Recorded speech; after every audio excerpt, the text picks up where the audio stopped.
Today's best bets. Elsa, you had a play. Oh no! Wow, why? You know what? I hear that sigh, and I don't know what that means. So explain to me what's happening right now.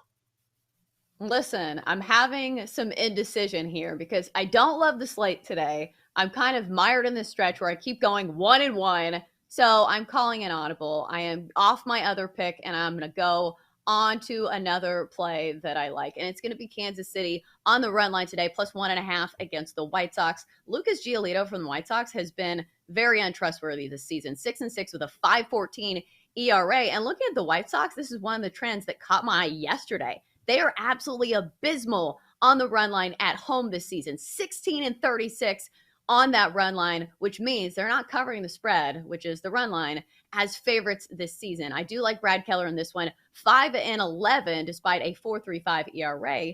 I just can't play the White Sox right now. I think the way to play this one is to kind of give some credit to Kansas City. Last night, they beat the White Sox 2-1. So I think the better team right now is Kansas City. So let's take them on the run line at plus 1.5.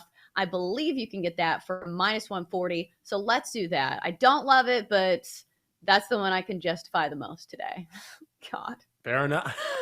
You changed it why the hesitation at the last second? I'm curious because you had a bet locked in and then right before we went on, you said no. So why the hesitation? I'm curious. Yeah, because I checked the numbers and all of the money was on the opposite side. So when you make a bet, usually if my numbers and everything are lining up towards a play, and then I see all of the money is on the other side, I usually am off of it. Like sometimes if I'm confident enough in it, I will stay on it, but I wasn't especially confident in that play anyway, so I am now off of it. All right, fair enough, Chelsea. I'm going to go with something a little bit odd just because I'm like you. I'm not crazy about the slate today, but the Mets are taking on the Nationals, and the Mets are heavy favorites because Jacob deGrom is pitching. It's going to be a bullpen game for Washington, and Washington has one of the worst bullpens in all of baseball. Then you also have the Atlanta Braves with Spencer Strider on the mound, and he's taking on the Phillies. It is a bullpen game for the Phillies. I wanted to take particularly the Mets on the run line. That run line is minus 2.5.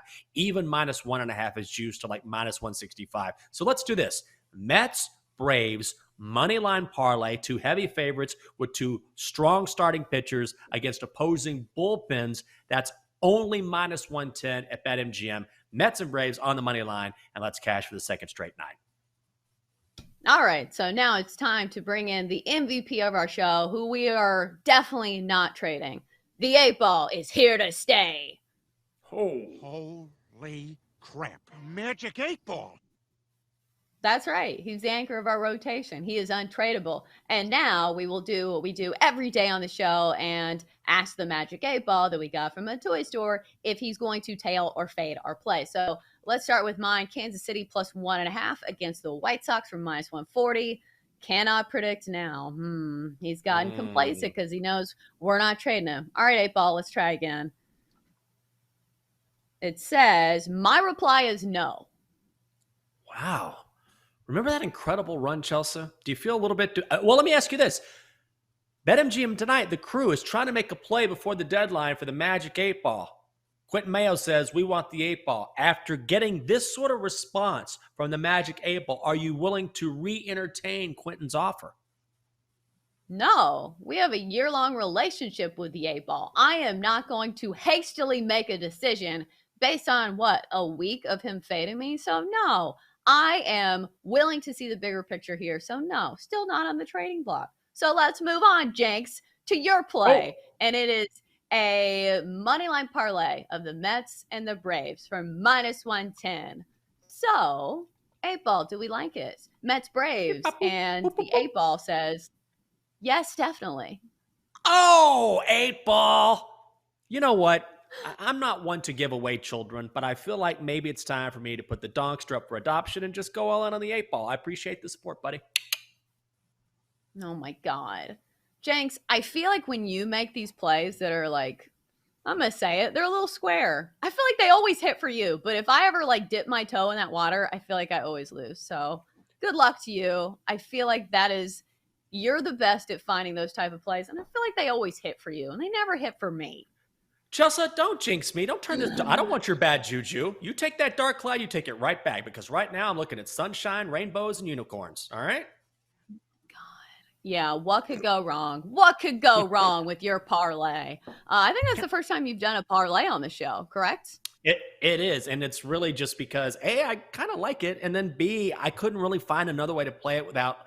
I could have played Mets minus 165 on the run line of 1.5, and then I'm like, I don't want to be that guy that keeps upping it's only minus 180. At some point, you got to draw the line and say, I'm not risking that much. So for minus 110, I think it's good value there. By the way, the 8 ball has said yes for me.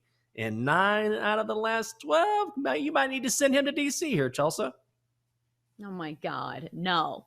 All right, so I do have another play that I want to get to. It is a retread of last night's play because Brad Keller is now starting tonight instead of yesterday. I'm on a walks play for him, and this is squarely because the White Sox are a team that is not very patient, one of the least patient teams in all of baseball. 7 straight starters have gone under 1.5 walks, and that's where I'm leaning tonight. Brad Keller, under 1.5 walks for plus 105. This is plus money for a White Sox team that's not walking much. They are not patient batters. So I think this is a good play here, despite Brad Keller kind of being up and down a little bit. I think the matchup is too good to pass up for plus money. Each of the 2 times he's faced the White Sox this season, 0 walks and 2 starts. So let's go with that. Brad Keller under 1.5 walks for plus 105.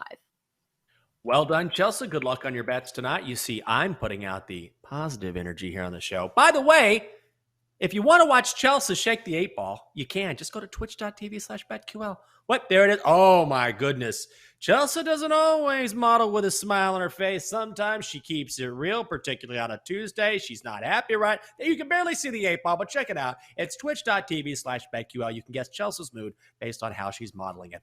Let's do your BetQL 5-star best bet for insight, analysis, historical trends, and more 5-star best bets. You can download the BetQL app.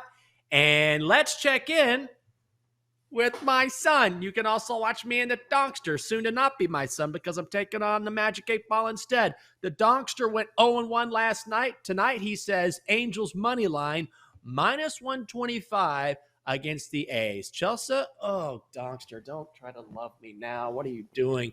What are your thoughts on the Donkster not fading the Orioles for once? Ooh, bold move, Donkster. It's nice to see that you finally learned from your mistakes. It's never too late to become a better. So congrats, Donkey. I'm glad that you are living and learning. Hey, you're no angel. You know that? You're a devil because you lose people money. Boop, over here.